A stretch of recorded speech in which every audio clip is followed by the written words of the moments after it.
Hello student, आज हमारी हिंदी की धमाकेदार सीरीज में आप सभी का बहुत बहुत स्वागत है। जैसे कि आप जानते हो, हम प्रैक्टिस श्रृंखला पर्यावरण की बना चुके हैं। पर्यावरण की श्रृंखला के बाद अब हम हिंदी की प्रैक्टिस श्रृंखला चालू कर रहे हैं। आपको कम समय में यदि हिंदी की प्रैक्टिस करना है तो आप इस वीडियो में अंत तक जुड़े रहेंगे, ठीक है। चलिए, समय को ना गंवाते हुए हम अपनी सीरीज को स्टार्ट करते हैं। चलिए दोस्तों, पहला क्वेश्चन आपके लिए है, निम्न में से कौन सा शिक्षण का सिद्धांत नहीं है? स्वाभाविकता का सिद्धांत, मूर्त से अमूर्त की ओर, या फिर निगमन से आगमन की ओर, या फिर सरल से कठिन की ओर। तो इसका जो आंसर होगा निगमन से आगमन की ओर। ये जो उत्तर है आपका, निगमन से आगमन की ओर जाना शिक्षण का सिद्धांत नहीं है। भाषा अर्जित करना कठिन होता है, सहज स्वाभाविक होता है, भाषा सीखने से में बाधक होता है, या फिर समय की हानि होती है। तो इसमें आपको आंसर अपना देना है कि भाषा अर्जित करना, भाषा सीखना एक सहज स्वाभाविक होता है, ठीक है। बहुत ही अच्छा क्वेश्चन है। ऐसी कॉन्सेप्ट वाले क्वेश्चन आपको अपने आगे आने वाले एग्जाम में देखने मिलेंगे। आप वीडियो को अंत तक देखें, मैं बहुत ही अच्छा कंटेंट आपके पास लेके आ रहा हूँ और मेरे हर वीडियो में एक नए क्वेश्चनों का संग्रह जरूर आपको मिलेगा। बहुत अच्छे अच्छे क्वेश्चन मैं लेके आ रहा हूं दोस्तों। पहला क्वेश्चन है आपके लिए, कहानी कथन के उद्देश्यों में कौन सा पक्ष शामिल नहीं है? शब्द भंडार का विकास, कल्पनाशीलता का विकास, सृजनात्मकता का विकास और भाषा के लिखित रूप से परिचय। तो जो इसका आंसर होगा डी होगा इसका आंसर, भाषा के लिखित रूप से परिचय। कहानी कथन के उद्देश्यों में कौन सा पक्ष शामिल नहीं है? तो ये पक्ष आपका शामिल नहीं है। अगला क्वेश्चन देखते हैं, मूल्यांकन का मुख्य उद्देश्य होता है यह जानना कि। तो मूल्यांकन का अर्थ समझे पहले। मूल्यांकन यानी कि परीक्षा लेना, ठीक है। तो मूल्यांकन का जो मुख्य उद्देश्य होता है यह जानना कि बच्चों ने कितने पाठ पढ़े हैं, या फिर शिक्षक ने कितने पाठ पढ़ाए हैं, या बच्चे कैसे सीखते हैं, या अगली कक्षा में उन्नत करना। तो ये चारों ऑप्शन में से आपको उत्तर देना है। तो जो मूल्यांकन का मुख्य उद्देश्य होता है वो होता है बच्चों कैसे सीखते हैं, है ना। बच्चे कैसे सीखते हैं यह जानना मूल्यांकन का क्या है, मुख्य उद्देश्य होता है। चलिए अगला क्वेश्चन देखते हैं, कविता को भावपूर्ण तरीके से पढ़ना, है ना। कविता को भावपूर्ण तरीके से पढ़ना, इसका आंसर क्या होगा? कविता शिक्षण का एक गौण उद्देश्य है। क्या कविता के भाव को समझने में सहायता करता है, या फिर बच्चों का मनोरंजन करता है, या फिर बच्चों को छंद अलंकार की जानकारी देता है ना। तो इसका आपको चारों ऑप्शन में से उत्तर देना है। तो जो इसका उत्तर होगा बी, कविता के भाव को समझने में सहायता करता है, कविता का भावपूर्ण तरीका, ठीक है। अब एक बहुत अच्छा कॉन्सेप्ट वाला क्वेश्चन है, आपको समझना है और उत्तर देना है। देखो, शिक्षा शास्त्र में क्या होता है कि क्वेश्चन को समझने मात्र से ही अपने अंदर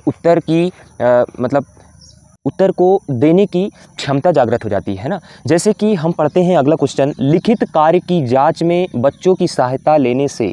हम जो लिखित कार्य बच्चों से कराते हैं तो उससे क्या क्या बच्चों को फ़ायदा हो जाता है ना, ये जानना है अपने को। केवल पठन कौशल का अभ्यास होता है, बच्चे ज़्यादा गलतियां ढूंढना सीख जाते हैं, या फिर बच्चों को दूसरों के हस्तलिखित सामग्री को पढ़ने का अवसर और अवलोकन क्षमता के विकास का अवसर मिलता है, या फिर बच्चे दूसरों के विचारों से परिचित होता है जो बच्चा होता है। तो इसका जो आंसर होगा सी।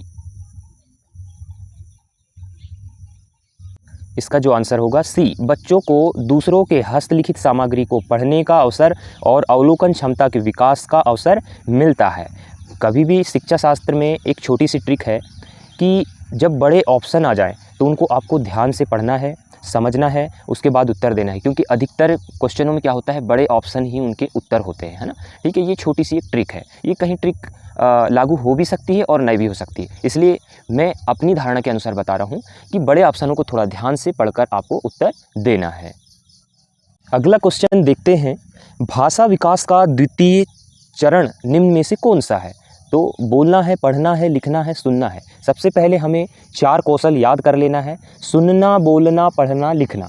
ये इसका क्या है, ये क्रमशः इनको याद कर लेंगे। सुनना पहले, फिर बोलना, फिर सुनना, बोलना, फिर पढ़ना, फिर लिखना। तो अब बताइए, सबसे पहला हो गया सुनना और दूसरा हो गया आपका बोलना, ठीक है। तो जो इसका उत्तर होगा ये होगा बोलना। ठीक है, सुनना पहला हो गया, बोलना, फिर पढ़ना, फिर लिखना। ठीक है, ये 4 आपके, फिर से मैं बताना चाहूँगा आपको। सबसे पहला आपका हो गया सुनना, सुनना, फिर बोलना, फिर पढ़ना, फिर लिखना। ये आपका क्रमशः याद रखना है, सुनना, बोलना, पढ़ना, लिखना। कभी भी जैसे ये क्वेश्चन पूछा है आपको, इसी टाइप से आपको तृतीय चरण पूछ सकता है, प्रथम चरण पूछ सकता है और चतुर्थ चरण भी आपको पूछ सकता है। इसलिए आपको ये क्वेश्चन से ही 4 क्वेश्चन बन रहे हैं, याद रख लेना। ठीक है, चलिए आगे बढ़ते हैं हम। क्वेश्चन है, पाठ्यपुस्तक भाषा शिक्षण में मुख्यतः क्या सहायता करती है? जो पाठ्यपुस्तक होती है भाषा शिक्षण में क्या सहायता करती है? पहला ऑप्शन है उसका, बच्चों को विभिन्न पर्वों की जानकारी देती है। दूसरा, व्याकरणिक नियम कंठस्थ कराती है।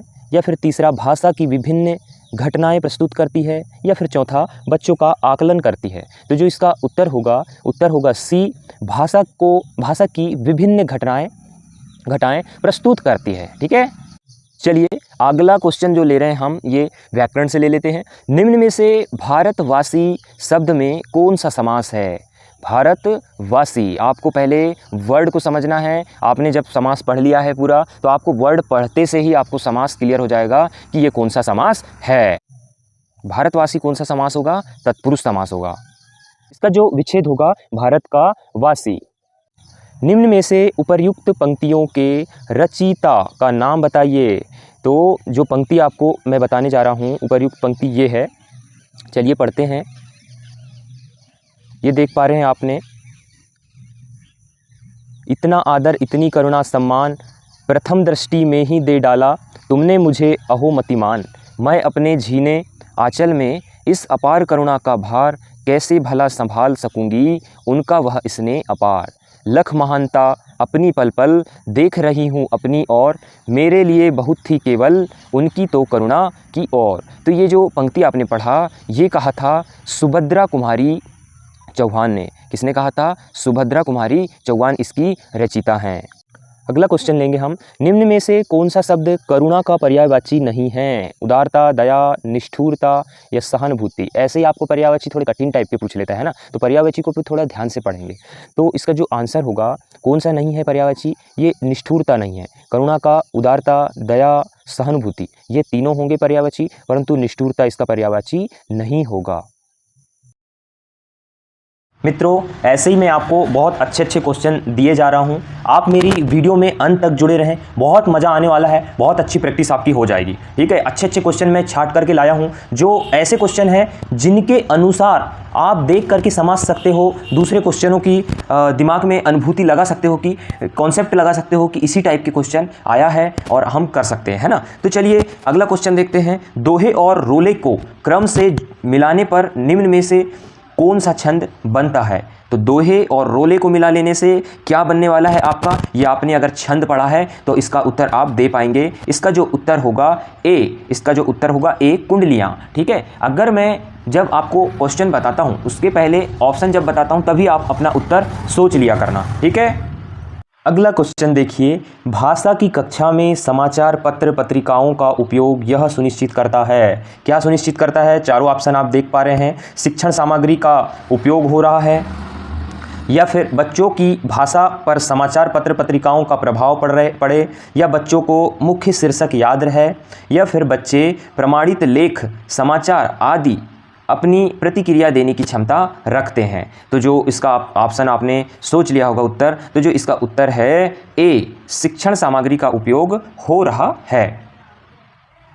भाषा शिक्षण के लिए आवश्यक है कि जो भाषा शिक्षण है आपकी, उसके लिए क्या आवश्यक है? चारों ऑप्शन में से शिक्षक बहुत सारी भाषाएं जानता हो, या भाषा का व्याकरण अच्छी तरह याद हो, या अलग अलग संदर्भों में भाषा प्रयोग के अवसर, या फिर शब्दार्थ के लिए शब्दकोश का प्रयोग। तो जो इसका उत्तर होगा, इसका जो उत्तर है आपका सी, अलग अलग संदर्भों में भाषा का वो प्रयोग करना जानता हो और बच्चों को सारी चीज़ें बता पाए, है ना। चलिए अगला क्वेश्चन देखते हैं। वाइगोत्स्की के अनुसार सीखने को खालिस्तान में से पृथक नहीं किया जा सकता। तो वाइगोत्स्की का नाम आएगा तो आप समझ जाइए कि सामाजिक की बात, संदर्भ की बात या सामाजिक की बात कर रहा है ना। तो जो उसका उत्तर होगा उसके सामाजिक संदर्भ से, है ना। वाइगोत्स्की के अनुसार सीखने को उसके सामाजिक संदर्भ से पृथक नहीं किया जा सकता। हमने आपको भाषा के कौशल बताए थे, उसी अनुसार एक क्वेश्चन बना है, भाषा सीखने के लिए कौन सा साधन सबसे उपयुक्त माना जाता है। तो बोलना, पढ़ना, सुनना या अनुकरण करना। तो भाषा अगर सीखना है तो सबसे अच्छा साधक जो होता है वो होता है अनुकरण करना। क्या होता है? अनुकरण करना, मतलब कि जैसा बोले वैसा दोहराना, है ना, वही उसे ही बोलते हैं हम अनुकरण। बच्चा अनुकरण से ही सीखता है और जो भाषा सिखाई जाती है अधिकतर जो उसका साधक अनुकरण ही होता है।